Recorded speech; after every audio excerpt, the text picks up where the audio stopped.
ሶላት እየሰገድኩ ሳለ በመጨረሻው ረክዓ ላይ ሐይድ የፈሰሰኝ መሰለኝና አቋርጬ ወጣሁ። ሳረጋግጥ ግን ሐይድ አልነበረም እና ተመልሼ ሰገድኩ። ከዚህ በፊትም እንዲህ ተከስቶብኝ ነበር። ለሌላ ጊዜስ እንዴት ማድረግ ነው ያለብኝ የሚል ጥያቄ። የጧት አዝካሪ ያልኩ ጀምሬ ሳልጨርስ የልጆች ትምህርት ቤት መሄጃ ሰዓት ይደርስብኛል እና በመሃል ተነስቼ ልጆችን ሸኝቼ እንደገና መቀጠል እችላለሁ? የ20 ደቂቃ ፈርቅ አለው የሚል ጥያቄ። ረመዳን ወርን ሳይጾም የሞተ ቤተሰቦችን እኛ ብንጾምላቸው አጅሩ ይደርሳል? መጾም ያልቻለ ለምስኪን ቢሰጥስ? ባለሁበት ሀገር ብቻ ነው የሚቻለው ወይስ ወደ ሀገርም መላክ ይቻላል? ዱዓም አድርጉልኝ የሚል ጥያቄ። በወሎ አካባቢ ሀርቡ፣ ፍልውሃ፣ ደሴ የሼህ ሁሴን ውሃ እያሉ ቤተሰቦቻችን ሲያማቸው ያድነናል እያሉ ይታጠባሉ። ይህ እንዴት ይታያል ያብራሩልኝ የሚል ጥያቄ። የወርቅ ዘካ የሚወጣው በ24 ካራት ወርቅ ነው ብላችሁ ነበረ። እኔ ያለኝ 21 ካራት ነው። የዘንድሮ ዘካ አላወጣሁም፣ ስለዚህ ማውጣት የለብኝም ማለት ነው የሚል ጥያቄ ነው። እኔ ጸጉሬን በየ3 ወሩ መድኃኒት እቀባ ነበር። አሁን ግን አልተስማማኝም። ጸጉሬ ብጥስጥስ አለብኝ እና አላድግ ሲለኝ ላጭው ሲሉኝ ላጨሁት ሐራም ይሆንብኛል የሚል ጥያቄ ነው።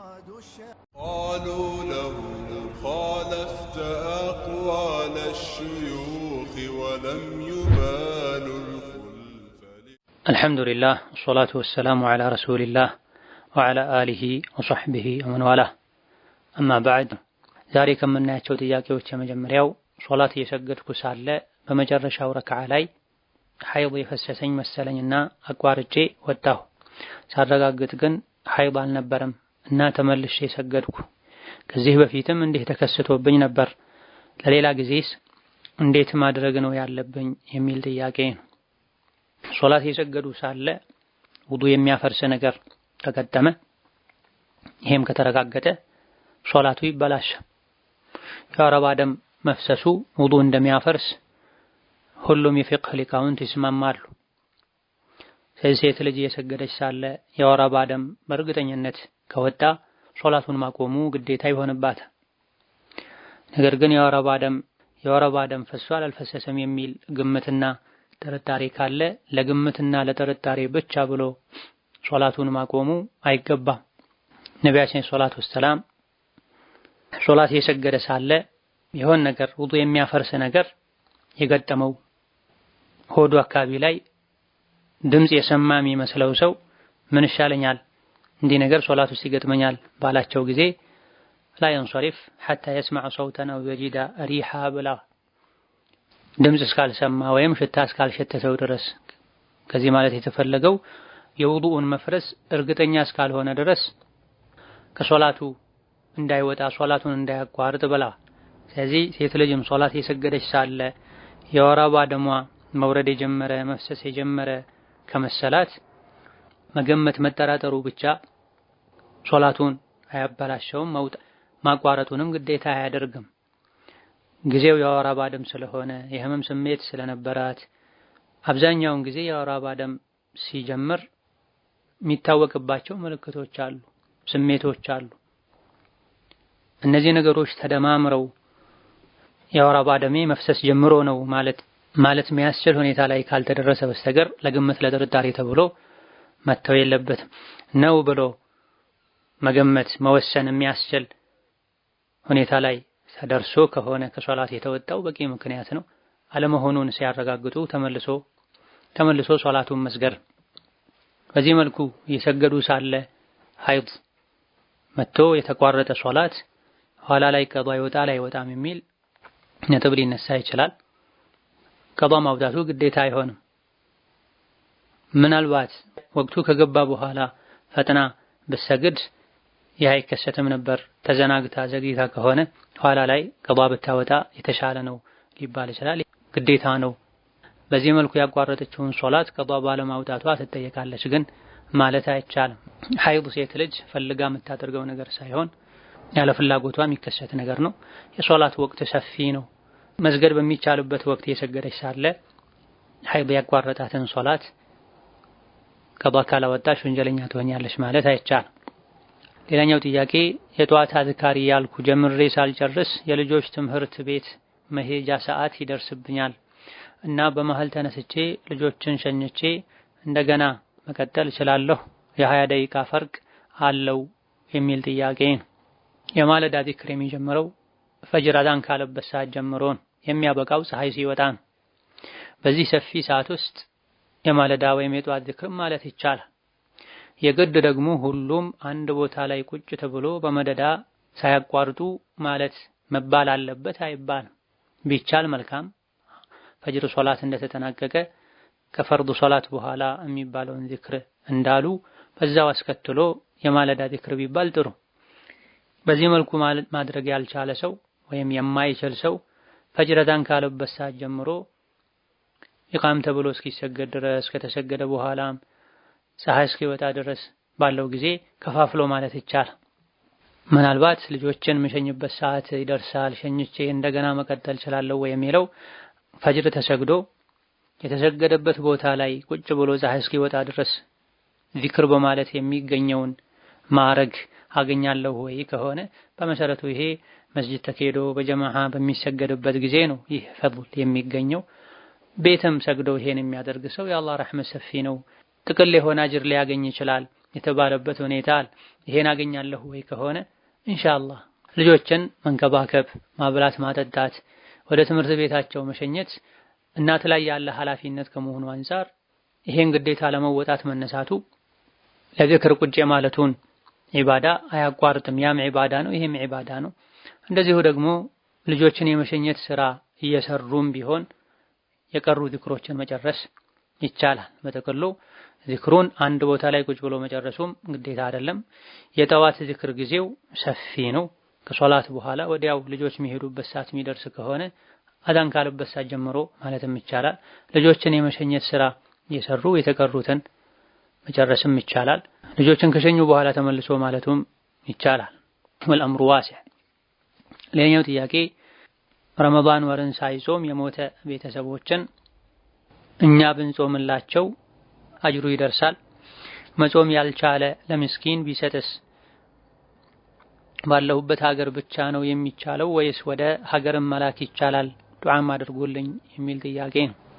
ረመዳንን ያልጾመው ህመም ላይ ሆኖ ከዛው ህመም ሳይድንና መጾም የሚችልበት ጊዜ ሳያገኝ ከሆነ የሞተው እሱ ላይ የጾም ግዴታ የለበትም። ቤተሰቦቹም የመጾም ግዴታ የለባቸው። እነማ ሟች ላይ የጾም ግዴታ አለበት። ቤተሰቦቹ ሊጾሙለት ወይም በምግብ ሊክሱለት ይገባል የሚባለው በህመም ምክንያት በመሰል ዑዝሮች ረመዳንን በጊዜው ሳይጾም ቀርቶ ከዛ በኋላ ግን ችግሩ ተቀርፎ መጾም የሚችልበት ጊዜ ከመገኘቱ ጋር ሳይጾም የሞተ ሰው ግዴታም ሳይወጣ የሞተ ሰው ከሆነ ነው። በዚህ መልኩ መጾም የሚችልበት ጊዜ አልፎ መጾም እየቻለ አዘግይቶ ሳይጾም የሞተ ሰው ቤተሰቦቹ ሊጾሙለት ይችላሉ። መጾም ያልቻለው ያልፈለገ ሰው ለሟች ወገኑ ባለበት የጾም ቀን ልክ ቆጥሮ ምስኪን መብላት ይችላል። ሟች በሞተበት ሀገርም ቢመግቡለት፣ ለሟች መመገብ የሚፈልገው ሰው ባለበት ሀገርም ቢመግብለት ችግር የለው። ዋናው ሟቹ ባለበት የጾም ቀን ልክ ቆጥሮ ምስኪን መመገቡ ነው። ሌላኛው ጥያቄ አባቴ በቅርብ በካንሰር ለ3 ዓመት በህመም ሲሰቃይ ቆይቶ ሞተ። በዱንያ የተሰቃየ ፈተናው በአኺራ ፈተናው ይቀላል። አላህ የሚወደውን ነው በዱንያ የሚያሳመው ሲባል እሰማለሁ። ይህ እውነት ነው? እኔስ በስደት ነው ያለሁት። የአባቴን ሞት ከሰማሁ ጀምሬ ጤናዬም ተዛብቷል። አባቴን አስታውሳለሁ፣ ለረሳም ብሞክር አልቻልኩም። አለቅሳለሁና የኔ ለቅሶ አባቴን በቀብር የሚጎዳውና የሚያስጠይቀው ነገር አለ እንዴ? እንዲሁም ለአያቴም አብሬ ሰደቃና ዱዓ አደርጋለሁ። ይህስ እንዴት ይታያል? የሚሉ ጥያቄዎች ናቸው። የጥያቄውን የመጀመሪያውን ክፍል በተመለከተ አንድ ሰው ዱንያ ላይ ሙሲባ ፈተና የሚበዛበት አላህ ሲወደው ነው ወይ? ዱንያ ላይ የተፈተነ ሲአኺራ ፈተና ይቀልለታል ወይ? አዎ ሁለቱም ትክክል ነው። ሶብር ካደረገ አላህ ተባረከ ወተዓላ ዱንያ ላይ ፈትኖት ፈተና አብዝቶበት ሶብር አድርጎ ታግሶ ጸንቶ ፈተናውን ያስተናገደ ሰው አኺራ ላይ ፈተና ይቀንስለታል። ሐዲስ ላይ የቂያም ቀን በዱንያ ቆይታቸው ፈተና መከራ ይበዛባቸው የነበረ ሰዎችን ሌሎች ጤነኛ ሰዎች ፈተና መከራ ያልበዛባቸው ሰዎች ሲያዩዋቸው ይቀኑባቸዋል። በተፈተነን ብለው ይመኛሉ ተብሏል። አንድ ሙእሚን ላይ ፈተናዎች፣ ችግሮች፣ መከራዎች ተፈራርቀውበት በረሃ ላይ ንፋስና ፀሐይ ተፈራርቆበት ቅጠሎቹ ረግፈው ባዶውን እንደቀረ ዛፍ ከወንጀሎቹ እንደዛ ጸጥቶ አላህ ፊት ይቆማል ተብሏል። አላህ አንድን ባሪያው ከወደደው ይፈትነዋል የሚል ሐዲስ አለ። ነገር ግን ይህ ብቻ አይደለም። የአላህን ፈተና ወዶ የተቀበለ የታገሰ አላህ ይወደዋል፣ ፈተናውን የጠላ የተበሳጨ አላህ ይጠላዋል ተብሏል። ስለዚህ ሙእሚን ላይ ፈተና ችግር ደርሶበት ሶብር ካደረገ ለሱ ኸይር ነው። የአኺራ ቅጣት ስቃይ ይቀንስለታል፣ ወንጀሉ ይራገፍለታል። ወዶ ካልተቀበለ ከተበሳጨ በሁለቱም ዓለም መጎዳትና መቀጣትን መሰቃየትን ብቻ ነው የሚያተርፈው። የቤተሰብን የወዳጅን የወላጅን ሞት ሲሰሙ ማልቀስ በመሰረቱ ችግር የለውም። ነብዩ ሰለላሁ ዐለይሂ ወሰለም የልጅ ልጃቸው ሲሞት አልቅሰዋል። ማልቀስ ተፈጥሯዊ ስሜት ነው። ሸሪዓ ስሜት አልባ ለማድረግ ሳይሆን ስሜትን ለማስተካከል ነው የመጣውና ከማልቀስ ጋር አብረው ሊፈጸሙ የሚችሉ የጃሂልያ የመሀይምነት መገለጫ የሆኑ ተግባራትን ነው ሸሪዓ የሚያወግዘው። ወዳጅ ዘመድ ሲሞት ጮክ ብሎ እየጮሁ ማልቀስ፣ እየወደቁ ራስን መጉዳት፣ ልብስን መቅደድ፣ ፀጉርን መንጨት፣ ይሄንና መሰል ነገሮችን ማድረጉ የሚያደርገውን አካልም ያስጠይቃል። ቤተሰቦቹ እሱ ሲሞት እንዲህ እንደሚሆኑ እያወቀ ሳያስጠነቅቅ የሞተውንም ሟች ሊያስጠይቅ ይችላል። በህይወት ያሉ ሰዎች ሲያለቅሱ ሟች ይሰቃያል የሚል ሐዲስ አለ። ይሰቃያል ማለት ቤተሰቦቹ በባህሪያቸው ወዳጅን ቤተሰብን ሲያጡ እንደዚህ እንደሚያደርጉ እያወቀ ካላስጠነቀቀ ነው ተብሏል። ይሰቃያል ማለት መንፈሱ ሩሑ ትሰቃያለች ማለት ነው ተብሎም ተተርጉሟል።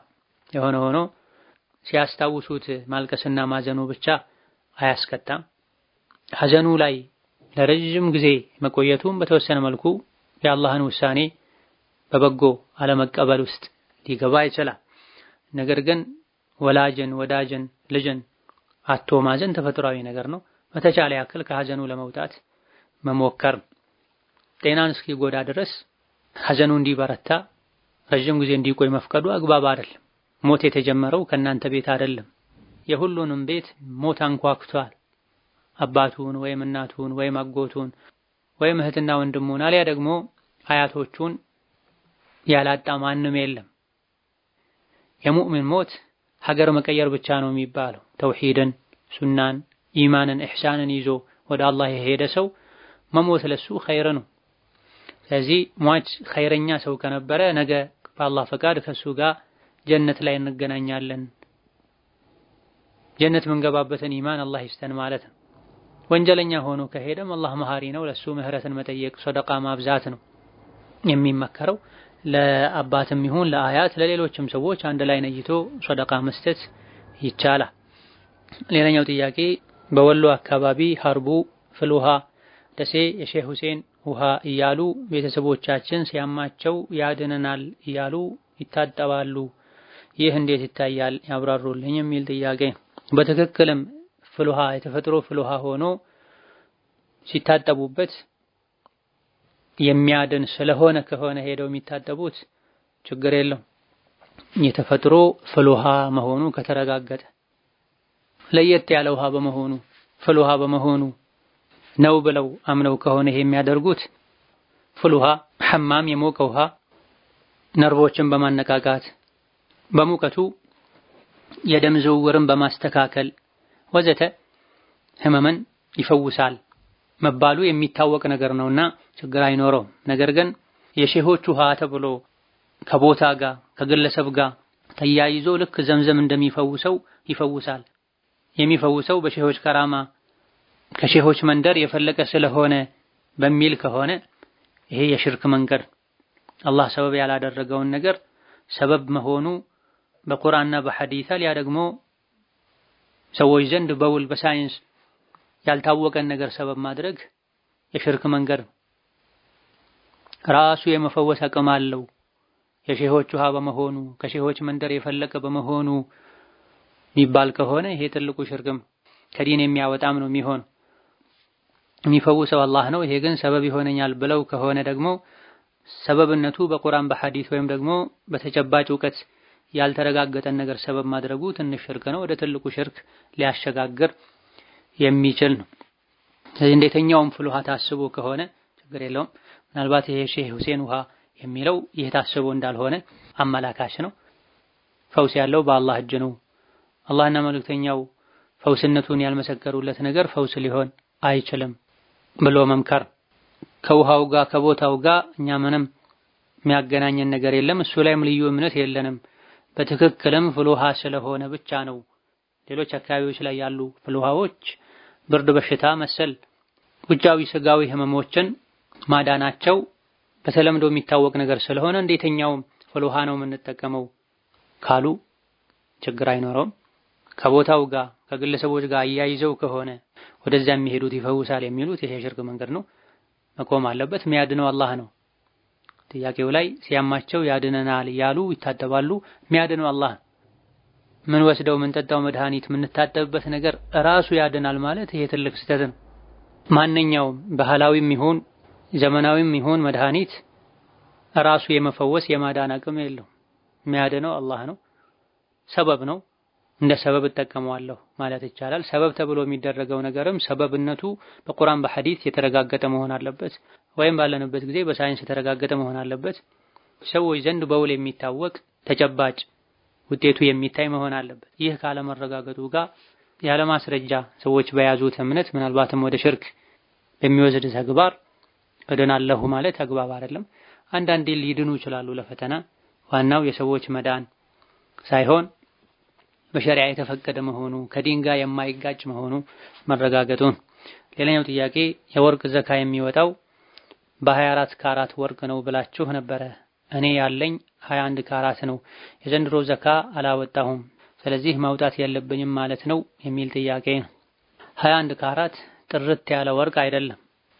85 ግራም ወርቅ ላይ ዘካ ይወጅባል የሚባለው 24 ካራት ሲሆን፣ ጥርት ያለ ወርቅ ብቻ የሚሆነው 24 ካራቱ ሲሆን፣ ከዛ በታች ያሉት ጥርት ያሉ ወርቅ አይሆኑም። 21 ካራት 97.1 ግራም አካባቢ ሲሆን ነው ዘካ የሚወጅብበት።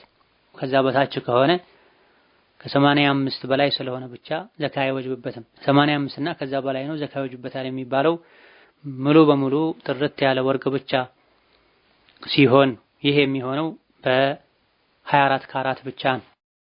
ሌላኛው ጥያቄ 166,000 ብር 1 ዓመት ከ6 ወር የተቀመጠ ነበረኝ። አሁን ላይ ቤት እየተሰራበት ነው። ዘካውን ማውጣት ፈልጌ ነበረ። ስንት እንደማወጣ ሂሳቡን ብትነግሩኝ የሚል ጥያቄ። የ166,000 የአንድ ዓመት ዘካው 4150 ነው። የ6 ወሩን በተመለከተ ዓመት ሲሞላው ነው የሁለተኛ ዓመት የሚወጣው። በዓመት ከግማሽ የሚወጅበው የአንድ ዓመቱ ነው።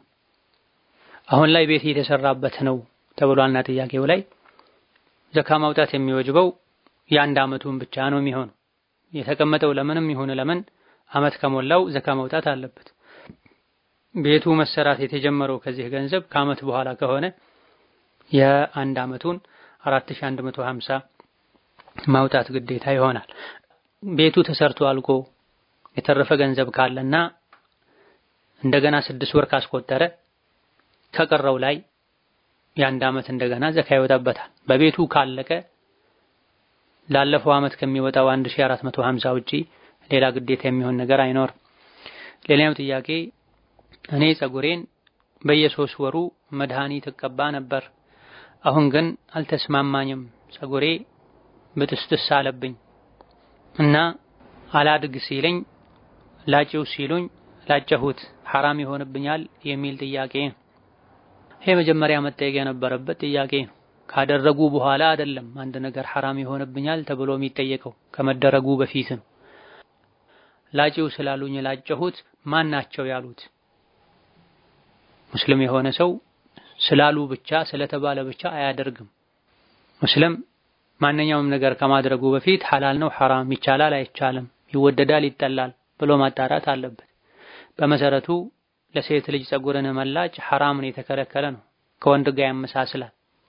የሴት ልጅን ውበት ይቃረናል። የሴት ልጅ ውበቷ ፀጉሯ ነው፣ የወንድ ልጅ ውበቱ ጺሙ ነው እንደ ሸሪዓው። አሁን የሰዎች አስተሳሰብ ተቀይሮ ነገሮች ቢቀያየሩም ለወንድ ልጅ ጺም መላጨት ሐራም ነው፣ ለሴት ልጅ ፀጉር መላጨት ሐራም። የሚላጩት ደግሞ ወንዱ ከሴት ለመመሳሰል ሴቷ ከወንድ ለመመሳሰል ሲሆን ሐራምነቱ ይበረታል፣ ያስረግማልም ጭምር። ወንድ ሆኖ ከሴት የሚመሳሰል ሴት ሆና ከወንድ የምትመሳሰል አላህ ይርገማቸው ተብሏል። ከዚህ በመሰረቱ የሴትን ልጅ ፀጉር መላጨት የተከለከለ ነው። የሚፈቀደው ለضሩራ ነው፣ ከተገደዱ ነው የሚፈቀደው። ለሕክምና መድኃኒት ለመውሰድ መላጨቱ የግድ ከሆነ ሴት ልጅ ፀጉሯን ልትላጭ ትችላለች፣ አስፈላጊ የሆነውን ያክል። ፀጉርን ለማስተካከል ጥያቄው ላይ እንደተባለው ፀጉር ከተቆራረጠ ከተበጣጠሰ በመላጨት እንጂ በምንም መልኩ ማይስተካከል ከሆነ ለሴት ልጅ ፀጉር ውበት ከመሆኑ አንፃር ይሄ ሐጃ ደረጃ ሊደርስ ይችላል። አስፈላጊ ነው ይሄ ማድረጉ። ከዚህ ውጪ በምንም ፀጉሯ ሊስተካከል አይቻልም። ካልተላጨ ያለ ፀጉር ነው የምትቀረው የሚባል ከሆነ ሐጃው አስፈላጊነቱ ሸሪዓ የሚቀበለው ከሆነ የምትላጨው በጣም ረጅም ፀጉር እንዲኖራት ፈልጋ አሊያ ደግሞ ፀጉር ስለማትፈልግ ከሆነ ይሄ በቂ ምክንያት አይደለም፣ አይቻልም፣ ይከለከላል እንላለን። የፀጉር አለመኖር ለሴት ልጅ የበታችነት ስሜት እንዲሰማት የሚያደርግ ከሆነ ምናልባትም የትዳር ህይወቷ ላይ ተጽዕኖ የሚኖረው ከሆነ ይህ ሐጃ ነው። ለሕክምና እንደሚቻለው ለዚህም ይቻላል። ከዛ በፊት ግን ሌሎች አማራጮችን ማየት ይጠበቅባታል። ምንም አማራጭ ከሌለ ንያን ከማስተካከል ጋር ይሄን ማድረጉ ችግር አይኖረውም። ነገር ግን ይሄ ለሌላ ጊዜ ለሌሎች ትምህርት እንዲሆን በማለት እንጂ ይሄን ጥያቄ የጠየቀው አካል መጀመሪያ ትልቅ ጥፋት አጥፍቷል። አንድ ነገር ከተደረገ በኋላ ሳይሆን መጠየቅ ያለበት ከማድረግ በፊት ነው። ሌላኛው ጥያቄ እኔ ሸቀጥ ሱቅ ነው የምሰራው፣ ወንዶችን ሳስተናግድ ሆን ብሎ እጄን ይነኩኛልና ውዱእ ያጠፋል የሚል ጥያቄ ነው። ሆን ብሎ እጄን ይነኩኛል የሚለው እቃ ሲቀበሉ ገንዘብ ሲያቀብሉ ጥንቃቄ ስለማያደርጉ ይነኩኛል ማለት ነው የተፈለገው ወይስ ለነገር ነው ለተንኮል ነው የሚነኩት? ሁለቱ መለየት አለበት። ለነገር ለተንኮል ከሆነ የሚነኩት እንዲህ አይነቱን ስራ መስራቱም ይከለከላል። ክብርን የነኩ ዲንን የጎዱ የሚሰራ ስራ ስለሚሆን ወንድ ልጅ ሴትን ሴት ልጅ ወንድን በስሜት መንካት ሐራም ነው፣ የእጅ ዝሙት ነው የሚሆነው። እቃውን ሲያቀብሉ ጥንቃቄ ስለማያደርጉ ከሆነ ይነኩኛል፣ ይሄም ስተት ነው። ነገር ግን ከፊተኛው ዝቅ ያለ ስተት ነው የሚሆነው። ውዱእ ውሃ የሚያስተካክለው ነው። ሴት ልጅ ወንድን ወንድ ሴትን ሊነካ አይገባም፣ ክልክል ነው። ነብዩ ሰለላሁ ዐለይሂ ወሰለም በጭራሽ የእሳቸው ሐላል ያልሆነችን ሴት ቤተሰብ መሕረም ያልሆነችን ሴት ነክተው አያውቁም በእጃቸው ተብሏል። ሴትን ጨብጠው አያውቁም ተብሏል። ስለዚህ የሚነኩት ሆን ብለው አውቀው በስሜት ነው የሚነኩት። ሲደጋገም ከባድ ወንጀል ይሆናል፣ የእጅ ዝሙት ይሆናል። መጠንቀቅና መንገዱን መዝጋት ያስፈልጋል። የሚነኩት በስሜት አይደለም፣ እንዲሁ በግዴለሽነት ነው። ገንዘቡን ሲሰጡ ለመስጠት ብለው ነው ሲሰጡ ነው መነካካቱ የሚፈጠረው። ይሄም ስህተት ነው፣ መሆን የለበትም። ሴት ልጅ እንዳይነኳት መፍትሄዎችን መፈለግ አለባት። ገንዘቡን የሚያስቀምጡበት ሰሃንና መሰል ማቀበያ መቀበያ ነገር ሊኖር ይችላል። አስቀምጠው እዚህ ጋር ማለት ይቻላል። ራስን ማስከበር ነው። ራሱን ያስከበረ ሰው ያከብረዋል።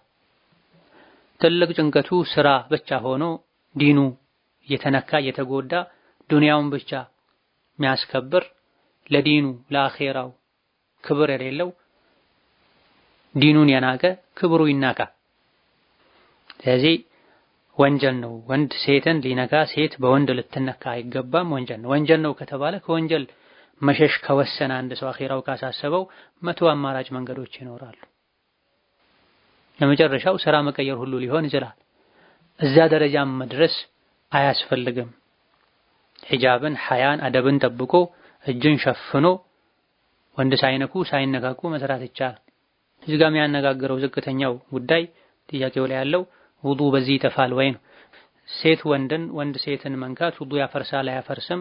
ከጥንት ጀምሮ በፉቃሃዎች መካከል አራቱ የዲን መሪዎች ዘንድ የሚሆን ከዚያ በፊት ሱሐቦች ዘንድ የሚታወቅ ጉዳይ ነው። አዎ ሴትን መንካት፣ ተቃራኒ ጾታ መነካካት፣ ወንድና ሴት መነካካት አዎ ውዱእ ያፈርሳል ያሉ አሉ ከሱሐቦችም። ከዛ በኋላ እነ ኢማም ሻፊዒ ሌሎችም አያፈርስም ያሉም አሉ። የሚያፈርሰው በስሜት ተነካክቶ በስሜት መነካካቱን ተከትሎ የሚወጣ ፈሳሽ ነገር ሲኖር ነው ያሉ አሉ። መነካካቱ ውዱእ ያፈርሳል አያፈርስም ኺላፍ ያለበት ጉዳይ ነው። መነካካቱ ግን ያለምንም ኺላፍ የተከለከለ ነው። ስለዚህ ውዱእ ያፈርሳል አያፈርስም ከሚለው ውዝግብ ካለበቱ ጉዳይ በፊት ሴት ወንድን፣ ወንድ ሴትን መንካቱ ግን በሁሉም የዲን ሊቃውንት ስምምነት የተከለከለ ነው። ከውዱእ በፊት ይሄ ራሱ የተከለከለ ነገር ስለሆነ መራቅ አለበት። ሌላኛው ጥያቄ ምግብ ስንበላ ቢስሚላህ አላሁ መረዘቅተኒ ፊሂ ወአንተ ኸይሩ ራዚቂን ማለት ይቻላል የሚል ጥያቄ። ጥያቄው ላይ የተነገረው ዚክር አባባሉ በዚህ መልኩ አይደለም። ሆኖም ሐዲሱ ضعيف ነው።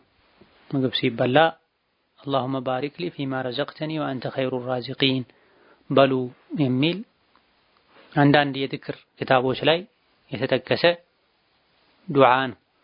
ነገር ግን ሐዲሱ ضعيف ነው። ፈዳኢል ላይ በضعيف ሐዲስ ይሰራል የሚል አቋም ያላቸው አዎ ምግብ ሲጀመር ቢስሚላህ ካሉ በኋላ ይሄ ይባላል። አንዳንዶች ተበልቶ ከተጨረሰ በኋላ ይሄ ዝክር ይባላል የሚል አቋም አላቸው። ነገር ግን ሐዲሱ ضعيف ከመሆኑ አንፃር ሌሎች ሶሒህ የሆኑ በትክክለኛ ሐዲስ የተነገሩ ዝክሮች ስላሉ በሶሒሁ መብቃቃቱ የተሻለ። ሲጀምሩ ቢስሚላህ በልተን ስንጨርስ ደግሞ አልሐምዱሊላህ ማለቱ በቂ። ሌሎች ሶሒህ የሆኑ ተጨማሪ አዝካሮችን ከማለት ጋር። ሌላኛው ጥያቄ አሁን ላይ ብዙ ሙስሊሞች የክርስቲያን ስጋ መብላት ይፈቀዳል፣ አህሉል ኪታብ ናቸው ብለው ይበላሉ። በሸሪዓ እንዴት ይታያል? በመሰረቱ የአህለል ኪታብን ስጋ መብላት ይቻላል። አላህ ተባረከ ወተዓላ ሱረቱል ማኢዳ ላይ ፈቅዷል። ነገር ግን ሸርጡ ሲያርዱ ከአላህ ውጭ ያለን አካል ስም ካልጠሩበት ነው። የአይሁድና የክርስቲያንን ስጋ መብላት ሸሪዓችን የፈቀደው እነሱ ሌሎች ነገሮች ላይ ቢያሻርኩም ሲያርዱ ስለማያሻርኩ ነው ብሏል እነ ኢማም ኢብኑል ቀይም ሌሎች። ስለዚህ ሲያርዱ አሁንም እንዳላሻረኩበት ከተረጋገጠ ይበላል። ባለንበት ጊዜ በተለይ ሀገራችን ላይ ያሉ ክርስቲያን ነኝ የሚሉ ሰዎች ሲያርዱ ግልጽ ሽርክ አሻርከው ነው የሚያርዱት። ሶስት አምላኮች ናቸው የሚሏቸውን አካላትን ስም ጠርተው ነው የሚያርዱት። እና አዎ በመሰረቱ የክርስቲያን ስጋ መብላት ይቻላል። ነገር ግን ሲያርዱ ከአላህ ውጪ ያለን አካል ስም ካልጠሩ ነው። ቁርአን ላይ የተፈቀደው ከሌሎች እምነት ተከታዮች ተለይቶ የክርስቲያን የአይሁድ ስጋ መብላት የተፈቀደው ሌሎች ነገሮች ላይ ቢያሻርኩም እርድ ላይ ስለማያሻርኩ ነው ተብሏል። ሌላኛው ጥያቄ የአላህ ስም ሳይጠራበት የታረደ በክት ነው መብላት አይቻልም ይላሉ። በሸሪዓ እንዴት ይታያል? አላህ ተባረከ ወተዓላ ወላ ተእኩሉ ሚማ ለም ዩዝከር እስሙላሂ ዐለይሂ ብላ ሲታረድ የአላህ ስም ያልተጠራበት ያልተወሳበትን ነገር አትብሉ ብላ። አንድ እርድ ሐላል እንዲሆን መሟላት ካለባቸው መስፈርቶች አንዱ ሲያርዱት ቢስሚላህ መባሉን። ቢስሚላህ ሳይባል የታረደን ነገር መብላት የተከለከለ ነው። አራጁ ሙስሊም እንኳ ቢሆን ቢስሚላህ ማለትን አውቆ ቢተው አይበላም። አንድ ሸርጥ ጎድሎታል። አንድ እንስሳ ሲታረድ ስጋ ሐላል ነው ይባል ዘንድ መሟላት ካለባቸው ነገሮች አንዱ በስለት በቢላዋ ነገር አንገቱ ተቆርጦ ደም ፈሶ መታረድ አለበት። እንደዚሁ አራጁ ቢስሚላህ ማለት አለበት። ሶላት የሚሰግድ መሆን አለበት። ቢስሚላህ ማለቱን አውቆ ከተወው አይበላም። ኺላፍ ያለው ረስቶ ከተወው ይበላል አይበላም የሚለው ላይ ነው። ኢማም ሻፊዒ ከረሳ ችግር የለውም ረበና ላ ቱአኺዝና ኢን ነሲና አው አኽጣእና ተብሏል የሚል አቋም አላቸው። ሌሎች ሐዲሶች እንደሚያሳዩት ቢስሚላህን እዚህ ጋር መርሳቱም ሆን ብሎ መተውም አንድ ነው። ቢስሚላህ ማለትን ከተው አንድ ሰው እርዱ ትክክል አይሆንም የሚል አቋም አላቸው። ከማስረጃ አንፃር ጠንካራው ቢስሚላህ ያልተባለበትን መብላት አይቻልም በምንም ሁኔታ ቢሆን ቢስሚላህ ማለቱ የተተወው ተረስቶም ይሁን ሆን ተብሎም ይሁን ቢስሚላህ ያልተባለበትን መብላት አይቻልም የሚለው። ሌላኛው ጥያቄ እኔ የምሰግድበት ምንጣፍ የካዕባ ምስል አለበት። እስካሁን ሳላውቅ በሱ ነው የምሰግደው። አሁን አይቻልም ሲሉ ሰማሁ እና ሌላ ልግዛ ወይስ በበፊቱም መስገድ እችላለሁ የሚል ጥያቄ። መስገጃ ላይ መስገድ ግዴታ አይደለም። በመሰረቱ ማንኛውም ነገር ማንኛውም ቦታ ላይ መስገድ ይቻላል። መስገጃ ላይ እንጂ መስገድ አይቻልም ብሎ ማመን በራሱ ቢድዓ ነው፣ የተወገዘ ነው። ምድር በሙሉ መስገጃ ናት። ቤት ላይ የተነጠፉ ነገሮች ሁሉ መስገጃ ናቸው። ሶላት በሰገዱ ቁጥር ትንሽዬ 4 ማዕዘን የሆነችን መስገጃ ያነጠፉ ያ ላይ መስገድ፣ ይሄ ላይ እንጂ መስገድ አይቻልም ብሎ ማመን ይሄ ቢድዓ ነው፣ ማይገባ ነገር ነው። ሶላት ከደረሰ የትኛውም ቦታ ላይ መስገድ ይቻላል ነጃሳነቱ እስካልተረጋገጠ ድረስ። ሆኖም ለንጽህና ሲባል መስገጃ ላይ ቢሰግድ ችግር የለውም። ምናልባት ሐሳብ ስለሚሰርቅ ወይም ደግሞ ለካዕባ ለዚህ ፊት ለፊት ላለው ምንጣፉ ላይ ላለው ለምስሉ ነው የሚሰገደው የሚያስብል አይነትን ግምት ያመጣል ስለተባለ ከሆነ ይሄኔ ቢተው መልካም። ለምን እንደሚሰግድ አንድ ሰው ካወቀ መስገጃው ላይ ያለው ምስል ሐሳቡን ካልሰረቀው ቢሰገድበት ምንም ችግር የለም። هذا والله تعالى أعلم። ዛሬ በዚህ እናበቃለን። የተቀሩትን ሌላ ጊዜ እንመለሳለን። ሰላም አለይኩም።